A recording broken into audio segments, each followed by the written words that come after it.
Hello and welcome to Arts and Entertainment. With Chris and Randall.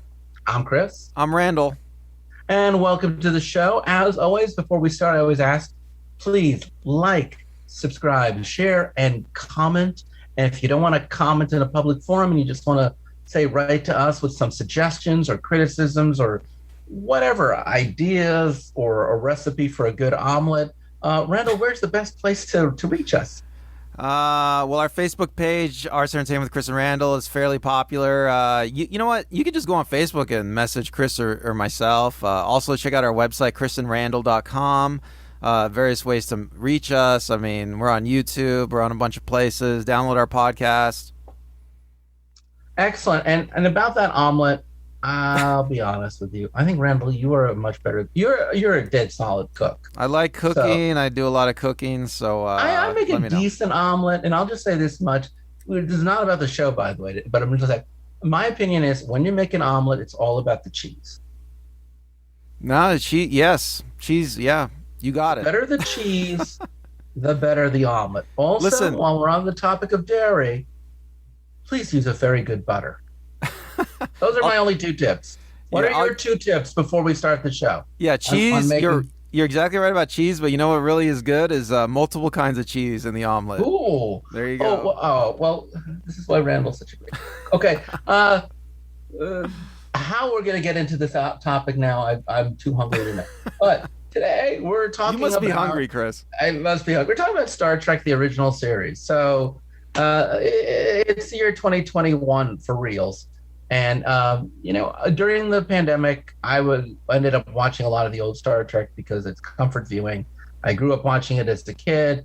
I believe it's one of the only shows, to my knowledge, that you can watch on both Amazon Prime and Netflix, as if that's true. You might even be able to watch it on Hulu. I mean, it's weirdly enough, like every streaming service, to my knowledge, is offering it, and even on YouTube. So this particular episode I want to talk about, I think most of you listeners and viewers, if you want to watch it, absolutely do. Now, I promise this will be, we're going to try to keep it spoiler free. I don't think we're going to have to struggle too much to keep this one spoiler free. Even if it's not spoiler free, okay, we'll warn you if it does get to that. But it's the name of the episode. So it's called Mirror Mirror. It is the fourth episode of the second season. There was only 3 seasons on Star Trek. It came out October 6th, 1967. It was written by science fiction writer Jerome Bixby, who was a Nebula. That's one of the most prestigious science fiction award-winning science fiction writer. He won it in 1953 for a story called It's a Good Life, which was the basis for the 1961 episode of The Twilight Zone, right? The one with the boy who runs the town. Do you remember that episode? Yeah, Randall? So this is one of the most famous episodes of The Twilight Zone of all time. It's the episode remade in the Twilight Zone movie. Yes. And The Simpsons remade it too. Right, now this is the boy has this power, and if you disagree with him, your head will end up on like a pike in the middle of a cornfield. They give a little boy godlike powers, and all the adults around him have to do everything he says all the time to just keep him happy. And he's just a normal kid, except he has godlike powers, so he doesn't have any kind of emotional maturity. It's a great concept. I mean, it's such an amazing idea. Other episodes that Bixby would write for Star Trek was Day of the Dove, which is this one where Klingons and the Federation are fighting each other, not because they need to fight each other, but some sort of entity is forcing them to fight each other over and over. One called Requiem for Methuselah, about a guy who was born like in 800 BC, who lived through all of humanity and then finds himself on another planet where he has an android lover that Kirk is supposed to train in the ways of love. Okay, that didn't come out the way I meant it to be, but fine. Then there's By Any Other Name, which is this one where, again, a group of non-corporeal beings take over members of the ship. He did the movie Fantastic Voyage, which was actually an adaptation by Isaac Asimov. He died in 1999, but there is a 2007 science fiction film based on a screenplay he wrote called The Man from Earth. And you saw that, right? Yeah, The Man from Earth is kind of an underground indie science fiction hit. It has a cult following. I mean, just go ahead and read the description and see if you want to watch it. I mean, read the description, and if it sounds like your cup of tea, just watch it. I mean, it's got a huge. Maybe we'll watch it and talk about it on a future episode. It has a huge cult following. So Star Trek's it's funny, for the older members of this are viewing and listening. Well, you guys know Star Trek pretty well because you grew up watching it. For those of you who did not grow up watching it, this is really the first big science fiction show, not an anthology show like The Twilight Zone or Outer Limits, but the first really science fiction show that was watched by adults, shown in prime time, that was a very big deal, even though it went off after only 3 seasons. So you could call this what we'd call today a brilliant but canceled show. And in TV, there's a term called a bottle episode. And a bottle episode is an episode that normally takes place on the pre-established sets of the show, using most of just the actual cast, maybe a couple extra side characters, maybe what they call a swing set, which is like a set that they can build quickly and cheaply. It's done to save money. Shows that do science fiction often do bottle episodes because they do other episodes with so much special effects that the budget for basically they end up doing a show that takes a lot of money out of a different episode. So that episode is operating on a deficit, which is why Star Trek had so many episodes where just something would happen on the ship because they had no money for that episode. Those sets were already built. Those actors were already under contract. So personally, whenever I'm watching TV, especially a science fiction show, and it's a bottle episode, I do not like bottle episodes. But this one is a particularly significant episode because it introduces into the Star Trek lore what they would call the mirror universe. And I think the fact that it does introduce the mirror universe, so it won't get picked up, and we'll get into it in a bit, but the concept is it's a universe. Well, let's just tell you what the plot is in a non-spoilery way. It involves a transporter malfunction that swaps Captain Kirk and his companions with their evil counterparts from a parallel universe. In this mirror universe, the Enterprise is a ship of the Terran Empire, a conquering and murdering organization where officers are assassinated as punishment and as a means of promotion. So this is, instead of the idealistic Federation, this is almost like a continuation of the Roman Empire with a little piracy involved, where, the Earth becomes this great military force that goes throughout the galaxy, just plundering all of these defenseless countries, planets, and using their force to get what they want. And then people move up the ranks basically through just murdering other people. So, yeah, I mean, some people describe the Star Trek universe, the usual Star Trek universe, as utopian. Yes. And I personally don't agree with that description, but they describe it. There's obvious reasons they describe it as utopian. Because the people all work together. They don't have a lot of conflicts with each other. They're all following orders. No one's doing anything unethical. Everyone seems to follow a moral code. Now, in the mirror universe, ethics and morals don't matter. What matters is what works. What matters is power. Power. Is what matters. Everyone's Machiavellian. Because I think you hit onto something, which is that Gene Roddenberry's conception of Star Trek, which is a very 1960s utopian view that in the future all of our problems will go away. Technology and an advanced social consciousness will free us. And the world of the Federation that was established in season 1 is one where there is no hate, there is no war, there is no money, there's no discrimination. By the way, there's rampant sexism, but no one ever notices it. That won't be tackled until the very last episode of the series. But what was my point? You're right. It allows us to see the shadow version of this. So this also, the mirror universe will be picked up later on in other Star Trek iterations. So one of the things that I find really fascinating about this episode is that Star Trek, the original series, was a very theme heavy show, meaning often episodes were very much like the Twilight Zone, a metaphysical exploration of a concept, or they were looking at what was going on in society in the day. This episode does. I'm not saying it doesn't, but you know, there's a one where one person is a black and white on one side, and then another person has got it in the opposite order, and yet they hate each other even though they're almost identical. Or there's a planet where Hitler won World War II. There's another planet where the Romans never stopped being the Romans. Or there's a planet like Stratos where the rich people live, get it, stratified up above, and the poor people live below. Star Trek was very thematic. So everything you knew about Captain Kirk was normally, whatever he did in action. He was good with women, he's quick-witted, he's decisive, he's a leader, he is in touch with his emotions, and he's ready to go. And everything you know about Spock is he's logical, and he is always going to be more reserved to Kirk, who is more impetuous. But this is a great episode because, as you said when we were on the pre-discussion, it's the most character-driven episode. It's one of the most character-driven episodes of Star Trek, right? Well, who's in conflict in this episode, right? They're in conflict with each other, right? Right.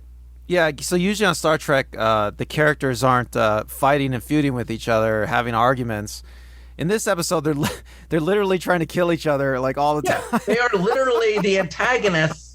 Here's a little spoiler, so okay, maybe you want to watch this. But the antagonists are Spock, Sulu, and Chekhov. They're the antagonists. They're the bad guys, true? It's not our version of them, but it's the darker version of them. Now, it's funny because, there's an inversion, but, in a weird way, like, we don't. So the trade-off is, except for like a brief scene, we don't really get to see what evil Kirk looks like, or evil McCoy, or evil Scotty, or evil Uhura, except literally they're in the brig and he's just shouting crazily. But it definitely adds dimension to how, like, Kirk.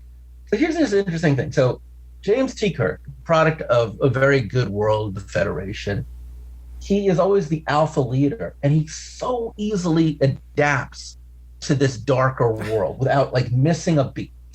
Literally, the minute you see there's a disruption and he's asked to make a choice as an alpha dog in a darker world, he does it without any, like, it is amazing to me how easy it is. I know there's a line in it where he asks Spock, how were you able to tell that we were not the same thing? And Spock says, well, it must be easier for a civilized person to impersonate a barbarian than a barbarian to impersonate a civilized person. But make no mistake, Mirror Mirror Kirk is not a barbarian. Mirror Mirror Kirk is as much a man of action as our Kirk. He's just ambitious in a very corrupt, conniving way. Well, maybe I could say, like, what I like about this episode is, I remember watching this as a kid. It blew my little kid mind. I mean, I think I remember it being on TV, and I think I missed the beginning, and, like, I'm just looking at Spock and Kirk and all the other Enterprise crew all dressed so funny, and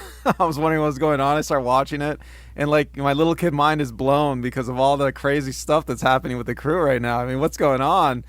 And I was just as confused as Kirk in the episode at the beginning. Did you find watching it again as an adult that it's interesting? Because I agree. When I watched it, I was going to tell you what I found the most interesting about it is that they really did a great job on the mirror universe. I mean, I feel it's completely believable that this universe could exist, that these characters could behave this way, and I mean, it's plausible to me.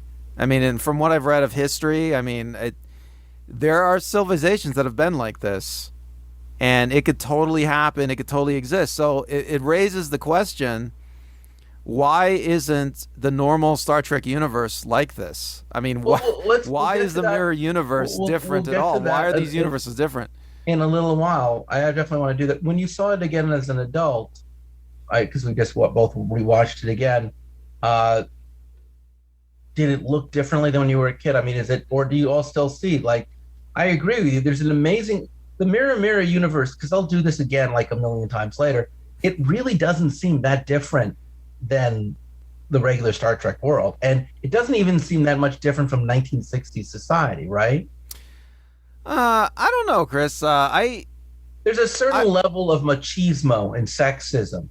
Yeah, I mean, there's universe. Yeah, it's like almost an episode of Mad Men. There's a way there's a way of looking at the mirror universe where you say, wow, this is more true to life. This is more realistic. Yes, and I definitely had those thoughts. I definitely had those thoughts watching it, but I don't know. I mean, it's almost as if you were remaking Star Trek, you and I, not J.J. Abrams, he's horrible. But if we were remaking the 1960s Star Trek with a 1960s sensibility, wouldn't it look a lot more like the Mirror universe than it would look like the Gene Roddenberry universe? I don't know. See, I find those questions fascinating. I mean, I don't know the answers. I will say though that I would love to see, like, Quentin Tarantino. Didn't he say he wanted to make a Star Trek? I would love to see, like, what if Quentin Tarantino just did a mirror universe Star Trek? I think it would just took place in the mirror universe. I think that would be like the greatest Star Trek of all time. In many ways, it is the Tarantino verse. I mean, it's good that you do see that Kirk still finds a way of maintaining his original moral compass, because he has two goals, which is to save the defenseless people, and the other goal, which is to get him and his crew back to their original timeline. Now, Spock is amazing. This is one of the best Spock episodes ever, because I mean, there's a band called Spock's Beard, a neo prog band. But this is the one that introduces bearded Spock. And the thing about it is that Mirror Spock, he's fairly consistent from the other dimension. Both of them are creatures of logic, rational in behavior. He is loyal and dedicated. He's a loyal and dedicated subordinate officer. He does not want, he thinks it's safer to be number two than to be number one. He is crueler in his methods, and he is less empathetic. It's not clear if he is half human in this universe, but that reveal wouldn't come later into the series anyway. The sense is that Kirk sees, I mean, what did you think of bearded Spock? You're right about it being one of the greatest Spock episodes. I mean, you really understand Spock's character a lot more. This is why, this episode is really about the characters. You understand all the characters a lot better. Spock doesn't, in both universes, he doesn't want to be the captain because his interest lies in other things. He doesn't want to do the job of being the captain. Kirk is quite obviously enjoys his power and authority in both universes. He enjoys, I think he enjoys the connection he has with his crewmates in both universes. I mean, quite literally in the mirror universe. No, it's one of the more disturbing. Here's a little spoiler. One of the coders of our universes, it seems that both Kirks have the similar interests in that way. And what you just are alluding to is kind of disturbing.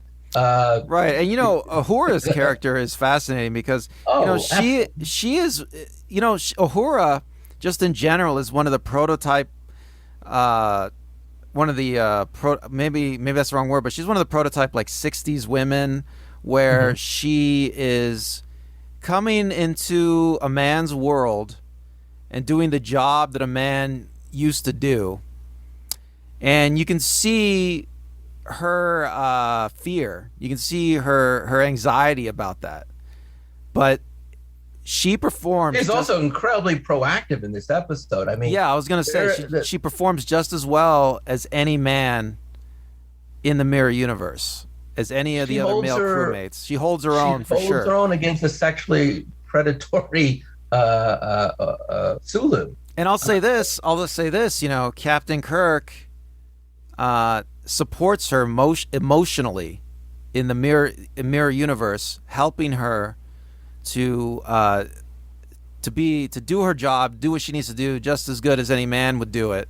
I mean, it's But it's she a, also takes agency, which I think in a lot of her episodes is missing. She has to, more spoilery, she has to distract Zulu, and she comes up with her plan on her own. She does what she has to do on her own, not through Kirk. That is all her, and she does it masterfully. You also get to see both these two characters who are pretty asexual often on the show really own their own sexuality, own their own. That's a pretty cool scene between the two of them, that cat and mouse scene. yes. And do you notice too that An uh Asian and an African American woman in 1967 having this kind of oh my God, what's going yeah, on? I Oh, noticed that that's too. It was good to see them flirt. I mean, it was kind of mind blowing too. I mean, a 67. But yeah, I mean, I really liked how Kirk is like a total feminist in this in this episode. well, Trying you're pushing it a little bit, but I get what you're saying. he's His heart's trying in to the right elevate place. he's trying to elevate the status of both Uhura Yeah. and his this other woman No, he is. in the mirror He's doing his, universe.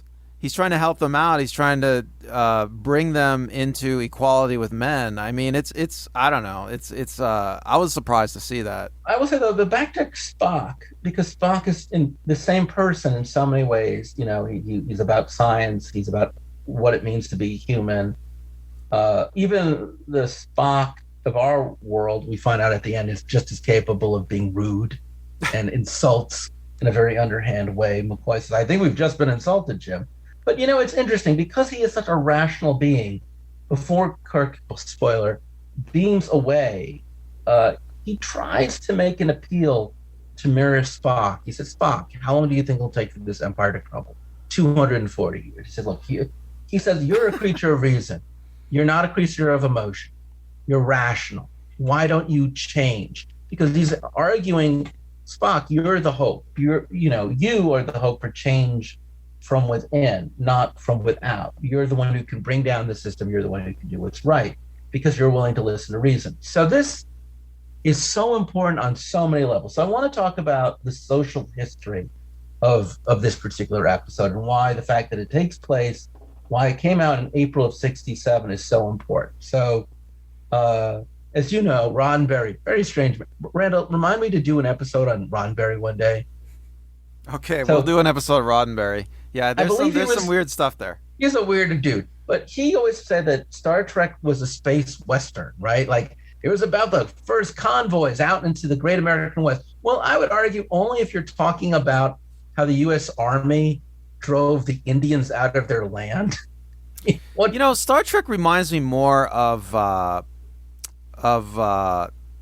like an old British Navy voyage with scientists Absolutely. on I board. mean, absolutely, you're right. It is absolutely the British Navy in the 18th and 19th century when they would both fight pirates, expand the empire, and also do scientific research. If you watch Master and Commander, which is a lovely film, it's almost like watching Star Trek because you have both the scientist in Paul Bettany and the Captain Kirk in Russell Crowe. And that's the thing. So much of American science fiction, ever since Starship Troopers, and it's what distinguishes American science fiction from British science fiction is that it's always a paramilitary organization in space. So I think this is one of the more subversive episodes that I don't know how Bixby is able to pass through Roddenberry because, if you really think about it, the dark side of the Federation would be the British Navy, would be empire builders, right? So in 1967, America's in its second year of the war in Vietnam, South Vietnam. And this is when things have really started to expand. And this is also when you start to see protests. So in April of '67, for the first time, there's a group called Veterans Against the War. And they join 100,000 protesters in a demonstration in New York City. And it's the first time that people who served in the service are saying this is a wrong war.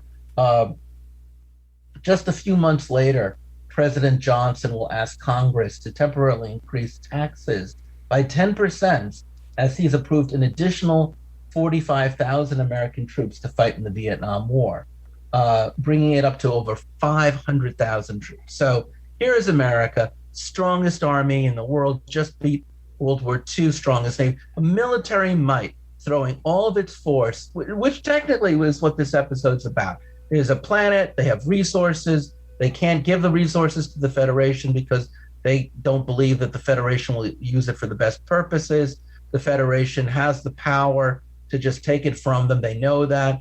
Kirk says the fact that we can but we don't should be in our favor. So now you have the U.S., which theoretically is a giant power and should be able to just win this war in Vietnam, but can't.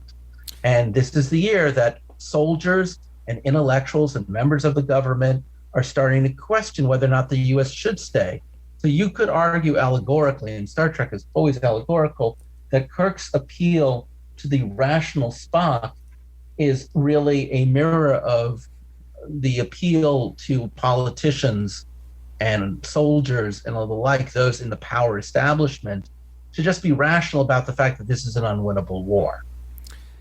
It's funny. You're blowing my mind right now. It sounds a lot like the Iraq wars too, actually. Yeah, no, it's absolutely our wars true. for oil in the Middle East. Absolutely. But I'll say something about his appeal in the end. I mean, I think Kirk is wrong. I mean, Kirk is trying to argue to Spock that empires will fall, empires can't last. But I don't know if that's true. Empires might rot for a long time, but I think empires can keep going. I don't think there's anything stopping them. I think Kirk is being an idealist. Yes, and I think that it's true to the character. That's the thing about it. Another thing I like about this, and I think Bixby is aware of Carl Jung's concept of the shadow self. And according to Jung, the shadow self operates as the unknown dark side of a personality. And according to Jung, the shadow is instinctive and irrational. It's prone to physical projection, which is perceived as the personal inferiority, as recognized as a perceived moral deficiency in someone else. So the people that Kirk is dealing with are the shadow versions of his friends. And he's being forced to operate as a shadow version of himself. I think the actors must have had the best time. Oh, yeah, of course. One of the best times, because Kirk gets to ramp up his sexuality to a level I've never seen. As I've said before, Uhura gets to ramp up her sexuality, Sulu does. Also, Sulu and Walter Koenig as Chekhov get to ramp up their malevolence. Star Trek has done a number of shows that actually really fall into this. It's not the first or last time you'll see the dark sides of these people, the evil twins, but it's the first time where everybody is evil. So it's completely normalized. Normally it's like, oh, Kirk's been split into half. He's like Jekyll and Hyde, but everyone else on the ship is normal.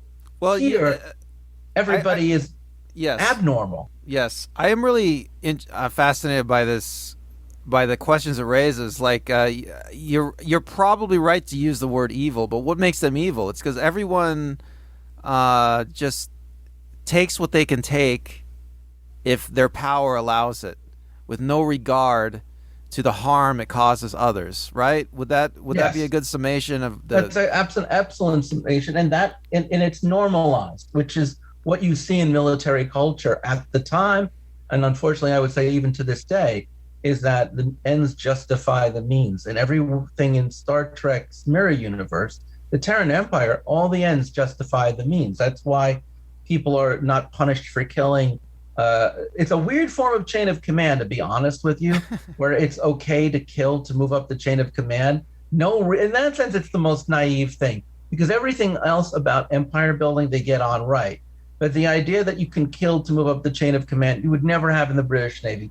And I don't know if you'd even have it except under like Stalin. It's true they referenced the Gestapo in this as the tactics of Koenig, so they are drawing a line with fascist groups like the Nazis and the Soviets who did purge from within their own. So I feel like it is a universal, it's not just going after America, it is going after proto-fascism in general. Well, I'll say assassination is a little much, but yeah, I mean, most situations, most bureaucratic situations, hierarchical organizations, there's a certain degree of office politics that happens where people try to eliminate their competition. Well, and it's malicious. It's completely malicious. Right. And the parallel of Stalinism and Nazism in that or in that empire is easier to see. They would do so many of these about Nazism and fascism with Romanism that this is a thing that keeps on coming back. Now, keep in mind that World War II is only 20 years ago, roughly, and the fall of Stalin is only 10 years ago, roughly. So the world they're commenting on, almost everyone who wrote for the show has either fought in World War II or Korea, or lived at least through World War II or Korea. They've all lived under the threat of nuclear annihilation. The Cuban Missile Crisis was only 4 years ago. Men are going off into space. So much of what they're referencing isn't history. It's just what's going on. You know, and I'll say this too. I just want to say this too. Most people don't think of the United States as an empire, but I think it's pretty clear. Like if you just look at it objectively, the United States as an empire has been for hundreds of years now, and the mirror universe in Star Trek is probably closer to how things work in the United States than it is to the Star Trek universe, I think. So the legacy of this particular episode is really fascinating because when Star Trek comes back, Star Trek Next Generation, they don't touch this at all. There's like a episode where Q shows Picard, like It's a Wonderful Life, what would have happened if he had never become captain. So you have an alternative universe where things have gone poorly. But the mirror universe is reintroduced in Star Trek Deep Space Nine, which is probably one of the grittiest, darkest, and one of my favorites of the Star Trek shows. And then Sisko goes back to the mirror universe. You get more of that. They even involve a character from Voyager, Tuvok, who's a Vulcan. And in that point on, the mirror universe becomes just established Star Trek lore.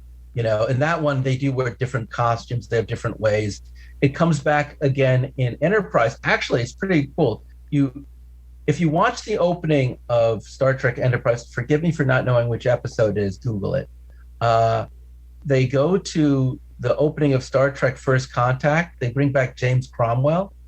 And in the opening of Star Trek, the ending of spoiler alert for Star Trek First Contact. In the ending of the original movie, James Cromwell plays Zephyrin Cochrane. And after he goes on his Warp 1 mission, the Vulcans reveal himself, and Earth is invited to join the United Federation of Planets. They recreate the exact same scene, but when the Vulcan comes out of his ship, someone shoots him dead with a shotgun. And then in the opening credits of Enterprise, for the first time, they redo the opening credits, which is about the beginning of exploration all the way to the Earth, to space, from the earliest ships to these advanced starships. But in this time, it's with the Terran Empire. So you get to see how it is really an extension of the Roman Empire well into the future. And that's a pretty cool one. But and then in Star Trek Discovery, which is one of the most newest of the Star Treks, they're totally bringing back the Mirror Universe characters. They're bringing in Mirror Universe characters without even letting us know who the original versions of them are. It's completely now deep. It's so deep into Star Trek. I'm sure one day they'll just do a Mirror series because yes, that's what we want, right, Chris? All right. Well, they did a fan fiction film. There's some novels about it, but it's as established as Klingons or the Borg. This episode really broke ground. Now, I also want to say that this concept of an alternative universe or a darkest timeline, I think DC Comics came up with an alternative universe just before this one to explain the heroes of the Golden Age, like the Golden Age Flash versus the Silver Age Flash, the modern Flash. So there would be like an Earth 2 where all of the DC heroes from the past now live. And Marvel may have also come up with an alternative universe just around the same time. But for established science fiction shows and for movies, this multiverse really starts, I would argue, in the Mirror, as well as the darkest timeline. And now it's just become trope, right? How many things have we watched where there's an alternative universe now where only bad things have happened, where our hero is the villain or society has fallen, right? Yeah. Well, I just want to say, like, the whole parallel universe concept is, it's been around in science fiction for a long time. I mean, especially in like. But I'm saying in TV science fiction, this is the episode that really brings it to the fore, and even in film science fiction. Yeah, I mean, you're probably right. I mean, I can't think of any precursors in like the mass media where the parallel universe was really introduced with such gusto. I mean, this whole episode just about takes place in the parallel universe. Yeah, and it's all about the idea that there's some universe out there that's a darkest timeline. You know, Community had a lot of fun with this, but a lot of shows that aren't comedies, Heroes will do this. A lot of shows that do this thing where they're, instead of now having the evil twin, it's like, I escaped from the dimension where Superman is evil. I escaped from the dimension where Lex Luthor rules the world. You know, I mean, you know, this idea that there are iterations and parallels, you know, Spider-Man into the Spider-Verse, you know. You know, I've just been thinking of something else. I had another thought that, you know, maybe the normal Star Trek universe is a little too sanitized because, you know, they want in most Star Trek stories, they want to get to the aliens. They want to get to the discovery. They want to get to the political, philosophical themes of the show. So you can't spend too much time in like having the characters go through stuff. You know, you want to get to the stuff, the good stuff, I guess you could say. But you know, it becomes too utopian and too unrealistic, I guess. And maybe the mirror universe is like an antidote to that. I think you're onto something. I think, you know, you spend so much time watching ideal archetypes doing ideal archetypal things. Even if it's a Spider-Man, even if he's like us, his moral compass is above us. Always making the correct decisions too, right? You want to see, like, what would a self-serving, what would a Spider-Man who's not as nice as us be like? What would a Batman who kills is like? What if Superman used all of his wonderful powers not for truth, justice, in the American way, but just for the opposite? What a great badass would he be? Right. Well, what if just as something simple as, what if Superman just screwed up, you know, and like accidentally killed somebody, you know, that was innocent? I mean, it never happens in normal Superman, but it could easily happen. The idea of like a group of people who are just space pirates. There is a really good show, we'll have to do another episode, written by Terry Nation, who created the Daleks on Doctor Who, called Blake 7.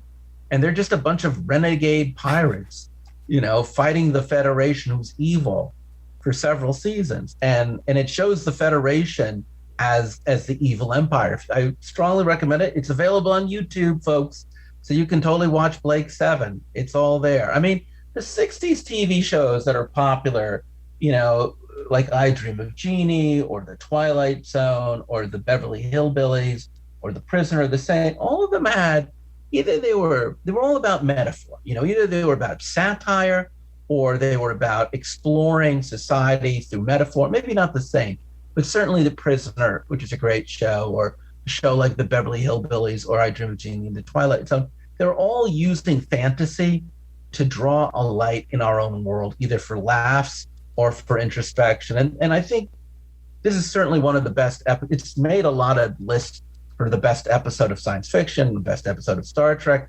But it really does show you that at least we tend to think that we're always living in the golden age of TV. But the fact that Star Trek would hire real science fiction writers and let them do real science fiction stories like this is a testament to maybe why we're still watching it today, 50 plus years later. What do you think, Randall?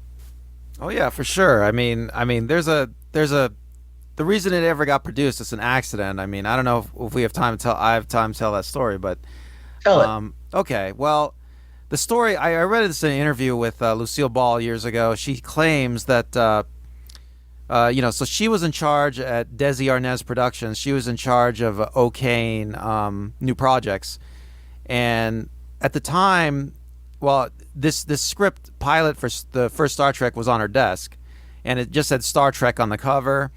And at the time, there were these TV shows that were really popular. This is the 60s. There were these shows where they'd get celebrity game shows. They'd get a bunch of celebrities on and have them do stupid stuff, hijinks. And she looked at the title, Star Trek, and she thought that this was one of those celebrity game shows.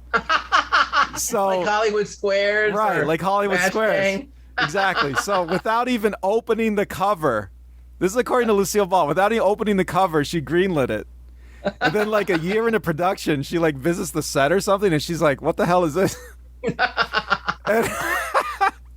and they had to tell her, and she just like, "All right, whatever," and she just left, and that was it. That's how it got on the air.